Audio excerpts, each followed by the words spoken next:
जय श्री केदारनाथ बाबा की।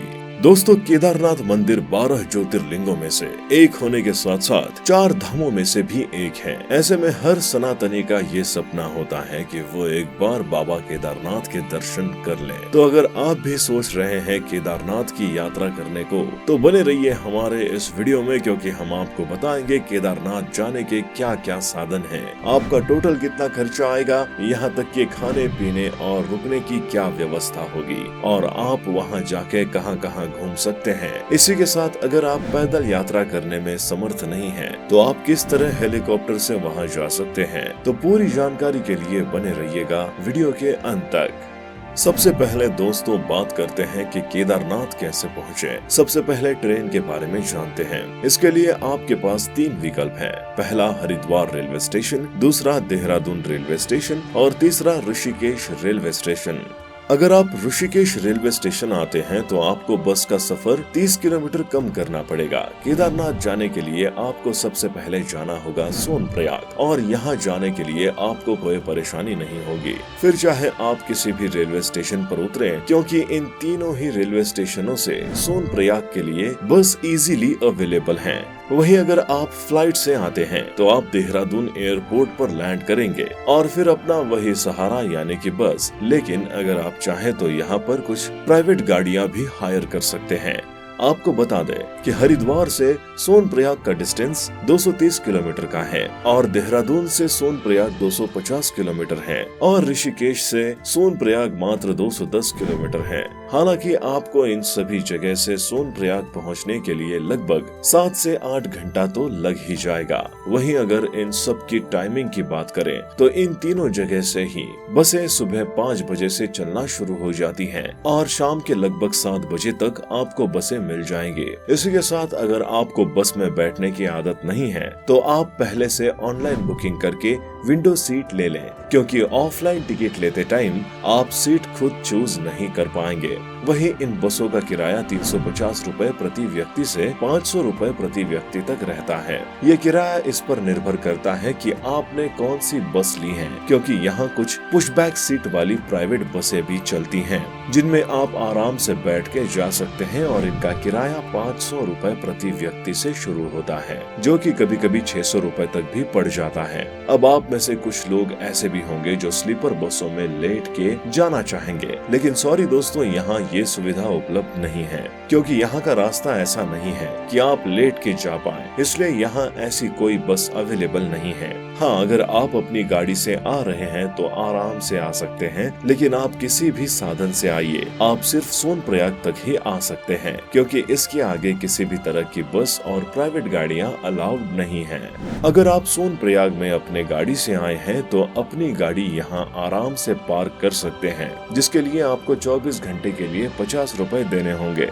अब आप अच्छा खासा टाइम बस या गाड़ी में बिता के आए हैं तो आप तुरंत ही यात्रा पर आगे नहीं बढ़ेंगे। इसलिए अगर आप चाहें तो सोनप्रयाग में किसी भी होटल में आराम से रुक सकते हैं। दोस्तों, अगर आप ऑफ सीजन में जाते हैं तो आपको यहाँ होटल 800 से 1000 रुपए के बीच मिल जाएगा, लेकिन अगर आप सीजन में जाते हैं तो यही कमरे आपको 3 से 4000 के बीच मिलेंगे। लेकिन अगर आपको ये महंगा लग रहा है तो आप डॉर्मिटरी में रुक सकते हो, जहाँ आपको 350 रुपए प्रति व्यक्ति के हिसाब से पड़ेगा। और अगर ये भी आपके लिए महंगा है तो आप हॉल में भी रुक सकते हैं। इन हॉल्स में बेड पड़े होते हैं और आपको यहाँ सामान रखने के लिए लॉकर भी मिल जाएगा। यहाँ आपको दिन के सिर्फ 100 से 110 रुपए ही देने होंगे। अब आगे की यात्रा के लिए आपको सोनप्रयाग से गौरीकुंड के लिए बढ़ना होगा। ये दूरी केवल 5 किलोमीटर की होती है। आप यहाँ के प्राइवेट टैक्सी में बैठ के जा सकते हैं, जो सिर्फ 30 से 35 रुपए प्रति सवारी का लेते हैं। साथ ही यहाँ खच्चर भी चलते हैं, जो 2500 रुपए प्रति व्यक्ति का लेते हैं, जो कि आपको पूरा केदारनाथ तक लेके जाते हैं। गौरीकुंड पहुंचने के बाद आप श्री गौरी माता मंदिर के दर्शन कर सकते हैं। मैं पर्सनली आपको यही रिकमेंड करूंगा कि आप सोनप्रयाग से गौरीकुंड के लिए सुबह जल्दी निकले, क्योंकि गौरीकुंड से केदारनाथ की दूरी 16 किलोमीटर है, जो कि आपको पैदल ही तय करनी है। गौरीकुंड में आप खाना पीना कर सकते हैं। यहाँ खाना बिल्कुल भी महंगा नहीं है और आपको नॉर्मल रेट में ही बढ़िया खाना मिल जाएगा। अब गौरीकुंड से आप केदारनाथ की की यात्रा शुरू कर सकते हैं। लेकिन इससे पहले आपको एक लाठी जरूर खरीदनी पड़ेगी, जो कि वहाँ इजीली मिल जाएगी, जिसकी कीमत 25 से 30 रुपए होगी। और इसमें कंजूसी बिल्कुल ना करें, क्योंकि लाठी के बिना चढ़ाई करना आपके लिए बहुत मुश्किल हो जाएगा। अगर आपकी तबीयत खराब है या कोई भी दिक्कत है और आप पैदल यात्रा नहीं करना चाहते हैं, तो यहाँ पर हेलीकॉप्टर सेवा भी उपलब्ध है। तो चलिए पहले इसके बारे में जान लेते हैं। हेलीकॉप्टर से जाने वालों को सोनप्रयाग जाने की जरूरत नहीं है। सोनप्रयाग से 15 किलोमीटर पहले एक जगह पड़ती है फाटा। फाटा से ही आप काउंटर पर जाके हेलीकॉप्टर का टिकट ले सकते हैं। यहाँ एक राउंड ट्रिप यानी कि मंदिर के दर्शन करके वापस आने के प्रति व्यक्ति 6,000 रुपए पड़ते हैं। अगर आप ये टिकट ऑनलाइन बुक करना चाहे तो pawanhans.co.in पर जाके टिकट की बुकिंग कर सकते हैं। तो चलिए लौट आते हैं अपनी पैदल यात्रा पर। दोस्तों, पैदल यात्रा का मजा ही कुछ और है, क्योंकि यहाँ आपको ऐसे ऐसे प्राकृतिक नज़ारे इतने पास से देखने को मिलेंगे जो आपने सोचे भी नहीं होंगे। वही अगर आपको चलते टाइम भूख प्यास लगती है तो आपको रास्ते में तंबू लगाए कुछ दुकान वाले भी मिल जाएंगे। और अगर आपको किसी भी तरह की कोई शारीरिक दिक्कत होती है तो थोड़ी थोड़ी दूरी पर ही आपको छोटे छोटे क्लिनिक्स भी मिल जाएंगे। अब इस यात्रा में आपको समय कितना लगेगा ये डिपेंड करता है आपके ऊपर। अगर एक एवरेज इंसान की बात करें तो इस यात्रा में 7 से 8 घंटे का समय लग जाता है। केदारनाथ से 1 किलोमीटर पहले आपको एक बेस कैंप मिलेगा। इस बेस कैंप में आपके ठहरने और खाने की व्यवस्था होती है। अब आप सोच रहे होंगे कि यहाँ आप किस तरह रुकेंगे, तो आपको बता दें कि यहाँ GMVN यानी कि गढ़वाल मंडल विकास निगम के गेस्ट हाउस बने हैं। इसी के साथ आप यहाँ बने टेंट में भी रुक सकते हैं, जिसके लिए आपको 300 रुपए प्रति व्यक्ति हर दिन का देना पड़ेगा। और अगर आप चाहें तो आप हट में भी रुक सकते हैं, जिसमें आपको 750 रुपए प्रति व्यक्ति हर दिन का देना पड़ेगा। और अगर आप फैमिली के साथ आए हैं तो हट हाउस भी ले सकते हैं, जिसमें 6 लोगों के रुकने का इंतजाम होता है और इसका किराया 990 रुपए प्रति व्यक्ति हर दिन के हिसाब से पड़ता है। वहीं अगर खाने की बात करें तो वो यहाँ थोड़ा महंगा है। यहाँ आपको लगभग 200 रुपए थाली के हिसाब से एक टाइम का खाना मिलेगा। और अगर आप सुबह नाश्ता करते हैं तो वो आपको 100 रुपए में ही मिल जाएगा। दोस्तों, एक बात ध्यान रखें कि अगर आप सीजन में यहाँ आते हैं तो आपको बेस कैंप में रुकने की जगह मिल पाना बहुत मुश्किल हो जाता है। बहुत देर से आप सोच रहे होंगे कि ये ऑफ सीजन और सीजन है क्या, तो चिंता न करिए और बने रहिए इस वीडियो में। इस वीडियो के अंत में हम आपको केदारनाथ आने का एकदम सही समय बता देंगे, जिसमें आपको किसी तरह की कोई परेशानी नहीं झेलनी पड़ेगी।